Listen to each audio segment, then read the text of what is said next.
o desconforto de se tornar quem você sempre deveria ter sido. Essa decisão de nadar contra essa correnteza é a decisão mais importante da sua vida. Só que essa decisão, ela traz uma consequência muito grande, muitas renúncias. É aquele momento, sabe, que a gente parece que cai em si. A gente literalmente cai em si. A gente se pergunta onde é que eu estava o tempo todo? Onde eu estava o tempo todo? Você estava aí.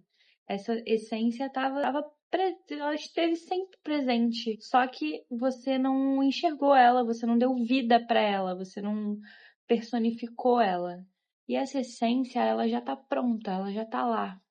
Ela só estava esperando para ganhar uma vida física, né? Uma representação física através de você, né? Desse canal que você é. E é muito engraçado porque esse potencial ele é seu. Então só você pode dar vida para ele. Ele não tem como vir para o mundo material a não ser por meio de você.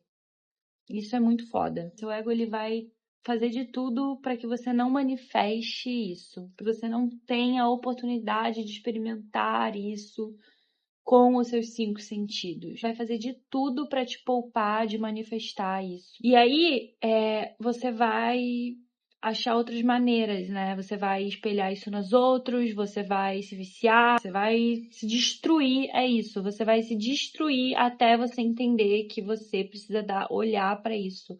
Isso, todo esse potencial vai ficar como uma sombra que te assombra, até você dar a voz para isso, até você ser isso. É literalmente ser isso. Jung já dizia: eu amo esse cara. Jung fez muitos estudos com povos primitivos. Eles chamavam essa dissociação, essa dualidade, essa separação dentro da gente de perda da alma. Você vive a vida inteira perdido da sua alma.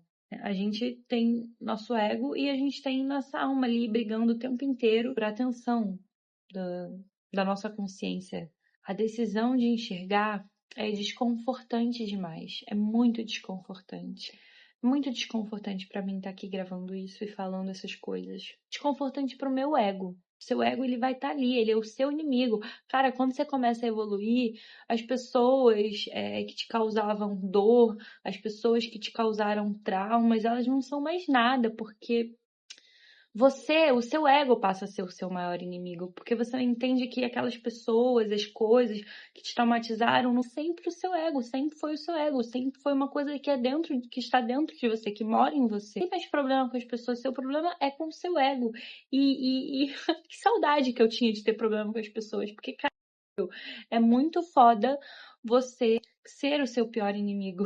Então, essa decisão de enxergar isso tudo é muito desconfortante. É a sua consciência lutando contra a sua Matrix que você criou ali para se proteger. É a sua vontade ali que vem de dentro, sei lá da onde, vem ali meio visceral, assim, uma coisa visceral, vem lá de dentro essa vontade de finalmente lutar contra quem você sempre foi. Romper com esse padrão gera caos, tá? Sua vida vira um caos, tudo vira um caos. E gera uma coisa que as pessoas falam muito pouco sobre isso, mas é um luto, tá? Como se fosse uma morte, alguém que morreu. Você para de se identificar com esse corpo que você sempre viveu, que você viveu até aqui, o corpo que pensava o que pensava, que falava o que falava, que fazia o que fazia. Você para de se identificar com tudo isso. Então, como é que você existe sem isso? Isso dá um desamparo. Seu passado, tudo que você viveu, tá latente aí, aqui ainda dentro de você. E ele fica tentando sempre achar brechas, assim, pra emergir, pra ganhar a vida de volta através de você. E é aquela coisa, né? Vigiai-te a ti mesmo. A Bíblia é muito útil. Você tem que ficar lembrando, vigiai-te a ti mesmo, vigiai-te a ti mesmo. É uma mudança muito drástica. É você contra um programa. É literalmente um programa. É você contra quem você sempre foi. Por isso que a mudança é tão difícil. As pessoas romantizam a mudança. Unificar a sua alma com o seu ego, essa unificação é o propósito da vida.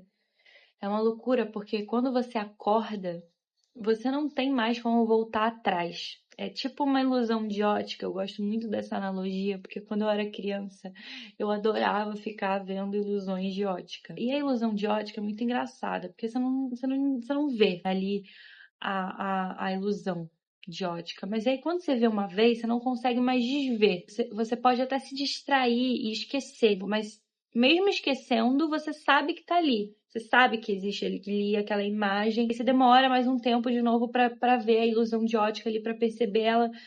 Mas não adianta. Uma vez que você viu, você sabe que tá ali. E é aí que você vive a dualidade na prática. Porque ou você age de maneira covarde e ignora a sua alma, sofrendo por nunca saber como seria viver de acordo com o seu propósito de vida. Ou você sofre a sua vida inteira sem saber como seria atender a isso, ou você sofre pelo processo de evoluir. Então, assim, você vai sofrer anyway.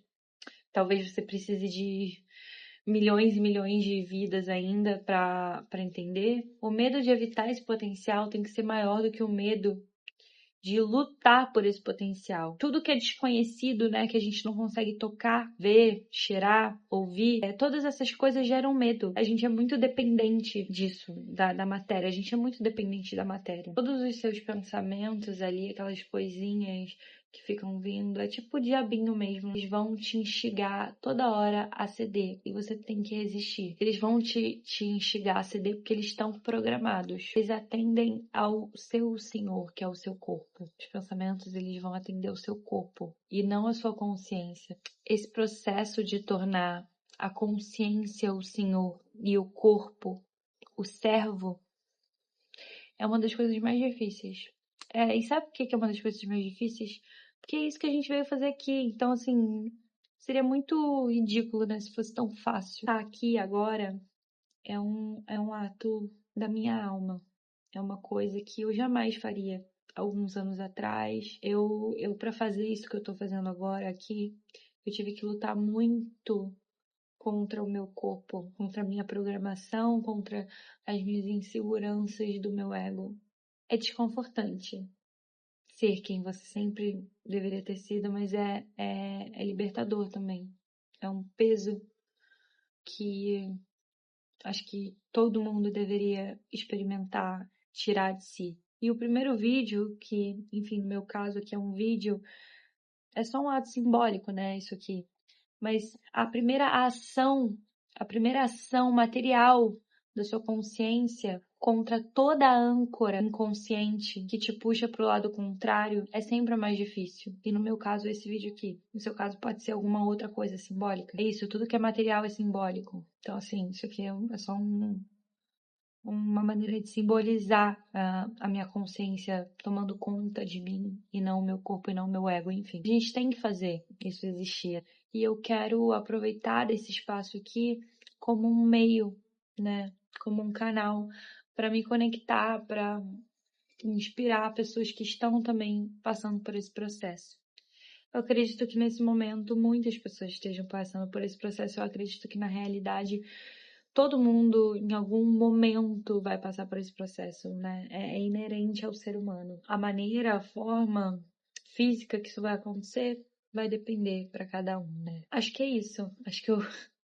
Acho que eu falei bastante. Eu espero desenvolver muito essas ideias e me conectar com pessoas que realmente têm mais medo de nunca saber como teria sido uma vida extraordinária, uma vida guiada por alma, do que pessoas com medo de ter que lutar, de ter que renunciar, de ter que mudar. E são essas pessoas que eu quero atingir aqui. Então, se você está vendo esse vídeo e nunca parou para pensar sobre isso, talvez seja um sinal. Não sei. É muito difícil analisar esse vídeo, porque se eu pudesse, eu ficava aqui 1 hora falando. A vida é muito louca mesmo. É isso, gente. Até a próxima. Até um próximo vídeo. E tchau.